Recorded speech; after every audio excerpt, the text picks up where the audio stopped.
So, just like me, you have trouble with cough at night. Maybe you sit up and you're fine, and then you lay down and you begin to get a tickle in your throat that won't let you sleep. But no matter how much you cough, you don't bring anything up. Well, I'm here to pass on everything I have learned over the last 15 years about controlling nighttime cough. First off, there are some quick things that you can do. If you have that nighttime tickle in your throat, one of the things you can do is mix up some lemon juice and water and gargle with it. It's important when you gargle to sing the lowest note that you can reach, because that way the fluid is going to touch as much of your throat as possible. That may be enough to solve the problem. Mix the solution as strong as you can stand. You can also use very salty salt water. If it's very salty salt water, I recommend you spit it out, not swallow it. Lemon juice you can go ahead and swallow, and it does a little more good going down. A stronger solution is to use cod liver oil and vitamin C crystals. You have to use cod liver oil, not fish liver oil, because cod liver oil is high in vitamin A. And you do want to make sure that you're not taking too much cod liver oil per day. The recommended daily allowance is 10,000 international units per day. You can look on the back and find out how much you get per dose. This one is 4,000 international units per teaspoon. So you can take a teaspoon of cod liver oil, mix up a glass of vitamin C crystals, a quarter a teaspoon of that is enough, and then drink that down. And you'll find that within just a couple of minutes, you cough up whatever crud was tickling your throat. Other things that you can use as throat soothers are sore throat lozenges. These are from Walgreens. The important thing is that they have benzocaine and menthol in them. Or there is a throat spray that you spray into the back of your throat that soothes it when it feels raw, called Entertainer's Secret. Any of those will help you soothe your initial nighttime cough. Now, those are all quick fixes for if you are having a bad night and you have to go into work tomorrow.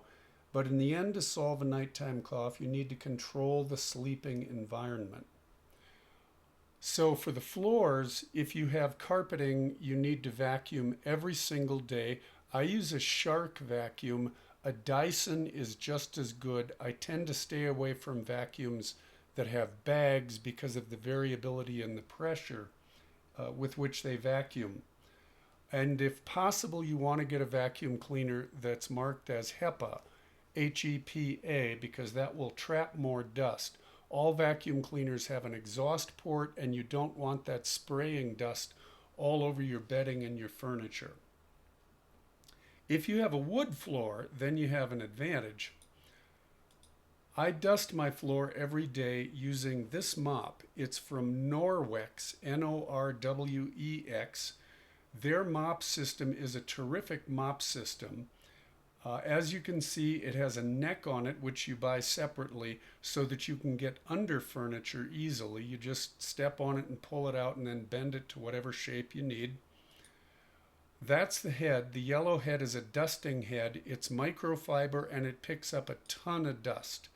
And there's a rubber brush you can get to brush it off. If you do that at night under a light so you can see the dust coming off, you'll be stunned at how much dust you're getting off your floors using this mop system. I typically find that I have to scrape the thing 50 or 60 strokes with a rubber brush before dust stops coming out of it because it's so densely woven. There's also a blue head, which is for wet mopping, and a corrugated head for scrubbing. For managing the bedding, your enemy is the dust mite. You want to get the dust mites out of the bedding, or you're going to be washing your bedding every couple of days. There are two ways to get rid of dust mites. If you can use chlorine bleach, that will absolutely kill dust mites dead. And then they have to reinfect your bedding by traveling from wherever they're living in the bedroom. But if you can kill them all, you can get 3 or 4 weeks out of a single washing of bedding. Or you can use one of the oils on the left and add it to a bedding load in the same way you would add a fabric softener. So acaril oil and this demite oil, both of them drive off dust mites without being as hard on bedding as chlorine bleach is.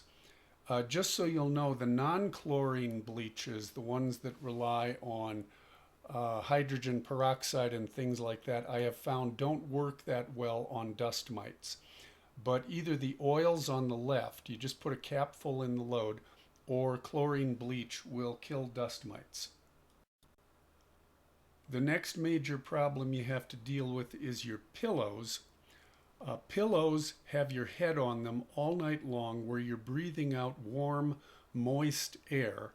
And that does two things. It makes your pillows a natural place for molds to grow, and it makes them the ideal breeding ground for dust mites. An older pillow, 10% of its weight will be mold and dust mite dung. So what I do is put pillows into plastic covering. You can just drop your pillow into a drawstring plastic trash bag and then tie it shut.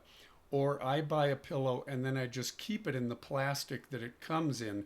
I turn the plastic inside out so that the printing on the plastic doesn't transfer to my pillowcases. If you put one pillowcase over the plastic and then put that whole thing into another pillowcase, it pretty well controls the crackling, and you will get used to that rapidly. Finally, it makes sense to do the same thing with your mattress. You can get vinyl zippered cases that you slip a mattress into at any large store like a Walmart or a Target. Put your mattress into that and close it up. If you have a foam mattress, you may need to leave the zipper somewhat open because the foam will gradually push air out and it'll get hard as rock. If you have a spring mattress, that's probably not going to be a problem. If you keep plastic around your pillows and vinyl around your mattress, that prevents them from becoming places where dust mites can hide out and survive your washings and just jump straight into your pillows and beddings right after you finished washing them and undo all your work. Now, if you're interested in air purifiers, they're not going to do you that much good if you're not maintaining a clean environment in general, because air purifiers blow out air and so they will stir up any ambient dust. You do need to make sure that your bedroom or any other room you're in is clean, and then an air cleaner will filter the dust out of the air. Also, if you're keeping the place clean, the filters are going to last longer and they're not necessarily that cheap. This is the Medify MA25. It tends to blow at a low speed, not very forcefully, and this is the one that I have pointing at my head during the night so I can sleep. The IQ Air Autumn is the same idea, but the filters on that one cost as much and don't last as long, so I've switched over to the Medify Air. In general, Medify is a pretty good company. This is the MA40. It's the same idea except it's larger. It's about 20 inches high, and it blows at a higher speed. So this is more the kind of air purifier you would use in a small room. Note that it blows out air from the bottom to the top, and so if you have dust on the floor, this will agitate it. So I usually either lean this against a wall so that it's pointing up or set it up on a piece of furniture. And then the MA112 is a great whole large room air cleaner. It pulls in from the sides and blows out the top, which is the best way to clean an entire room, because then you're not agitating any dirt that's on the floor, any dust that's on the floor. You're pushing out air upward, and it tends to clean the whole room pretty well. One of the things you'll notice is that I put a little piece of masking tape on the side of the air cleaner with a date on it of when I last changed the filters. Now there's also a company called Oransi. This is the EJ120, which is also a great large room air cleaner. It has pulls in from the front and blows out the top, but also blows out the sides. One option is to block those side vents with paper that you tape on, and another option is to set it up on a chair like it is here. That's a very good full HEPA filter for a large room.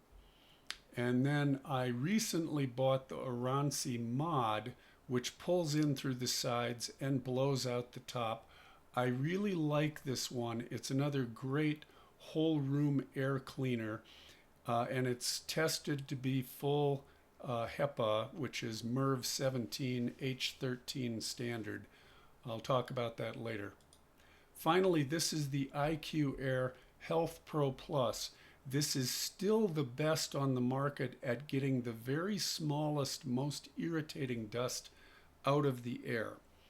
Although Oransi makes an Eric 650A, which is not MERV 17, which is HEPA, it's MERV 18, one step finer. I don't own that because it's very expensive. It's about twice the cost of the IQ Air. This IQ Air, I keep one of these at all times, and occasionally I use it to get the tiniest little crap that's irritating me out of the household air, and I'll run it for a day or two and then put it away.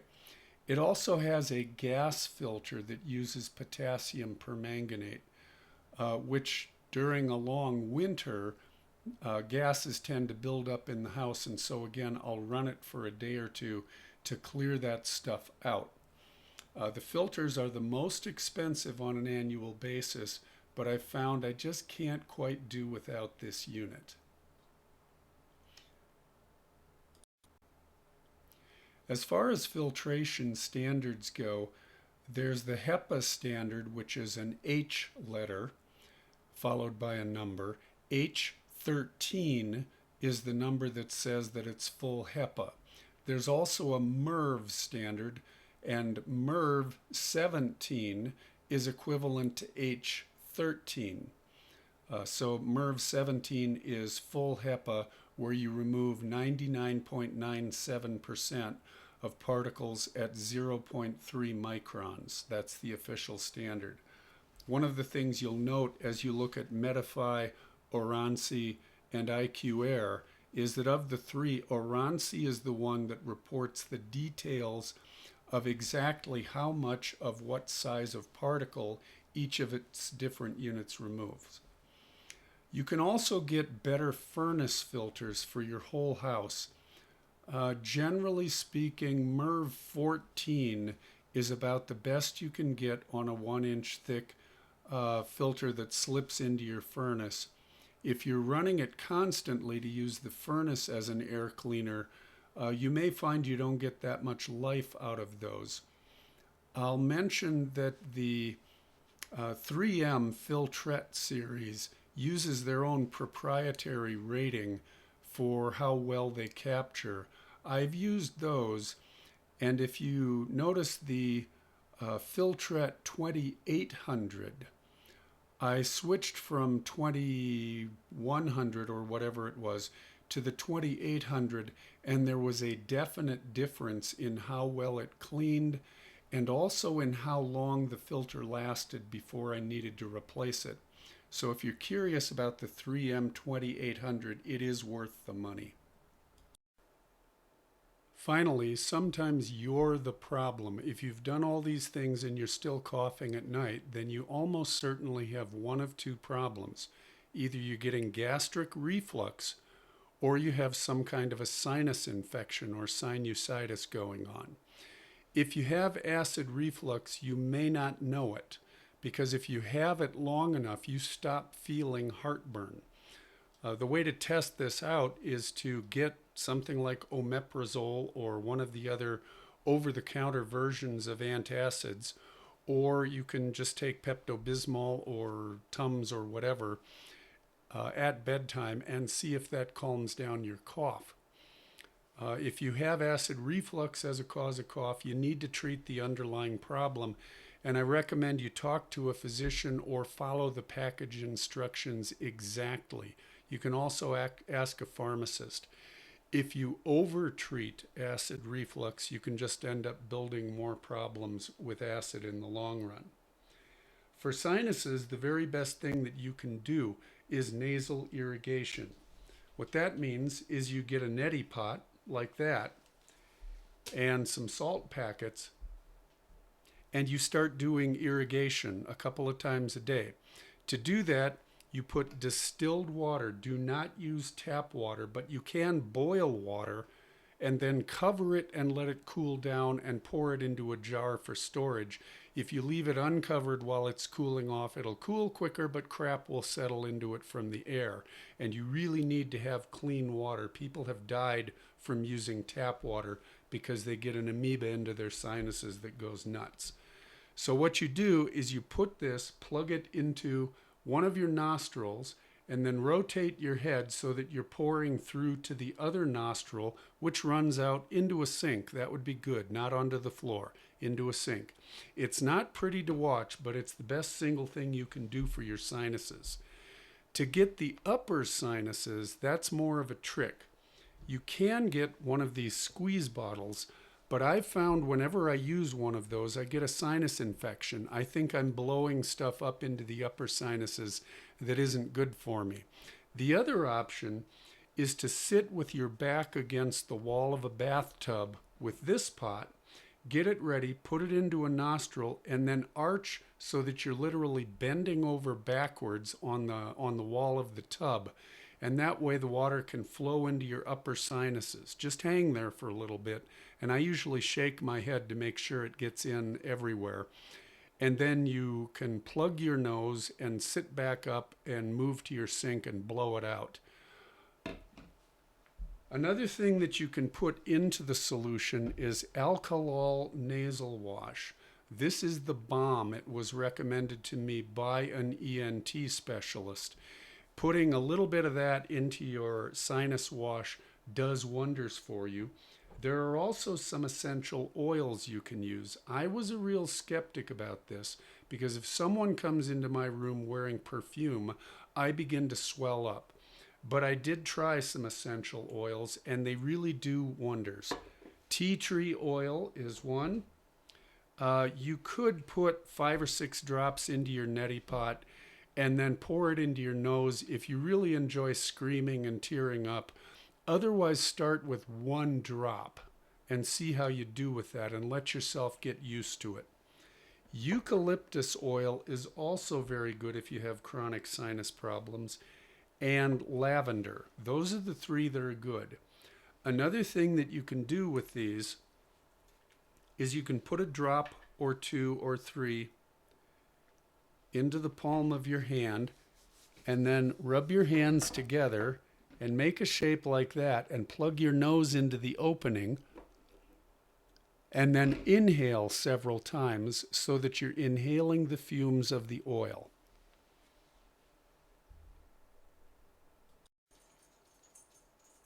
In between uses of the neti pot, you can also use saltwater sprays, and I recommend you don't get the squeeze bottle form because those all contain preservatives which can be harmful to the tissue in your nose over time. Instead, you can get spray bottles like that are in a can and they're pressurized. Neilmed makes it, Arm & Hammer does. Most of the drugstores have a house brand. And you squirt those in your nose when you need moisture, especially in the winter. Finally, if you're continuing to have problems with sinuses,